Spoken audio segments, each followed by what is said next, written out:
Anna kigger over mod sofaen. Der sidder Otto. Hun farer sammen og taber kniven ud af hånden. Den lander på gulvtæppet. Hun skynder sig at samle den op igen og gemmer den bag sin ryg. Shit, Otto, jeg fik et chok, udbryder hun. Sagde jeg ikke, at du skulle blive i din seng? Otto sidder ret op og ned i sofaen. Han har bare fødder, og hans hænder hviler på lårene. Han siger ikke noget, smiler bare et lille smil. Gå ind i seng igen, siger Anne. Men skal jeg ikke først tage nattøj på, siger han og ser op på hende. Der er noget underligt ved hans stemme.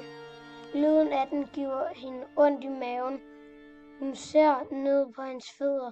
Hans tånegle er lange og faktisk ret ulækre. Klipper hans forældre dem aldrig? Så glider hendes blik videre op til hans trøje og rynker panden. Det er den stribede bluse, men det kan ikke passe, for hun fik ham jo til at skifte til pyjamas lige før. Går du i seng, siger hun vredt. Ellers lader jeg til din mor og far. Han stiger bare på hende med sine kolde øjne.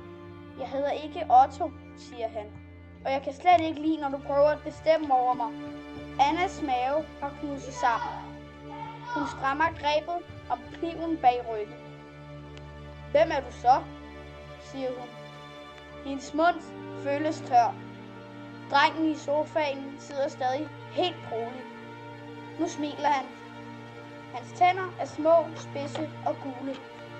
Anna løfter kniven og lader spidsen pege direkte over mod ham. Bliv der, stammer hun.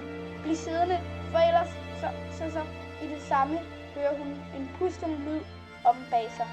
Hun vender sig om og gisper, da hun ser hoveddøren gå op.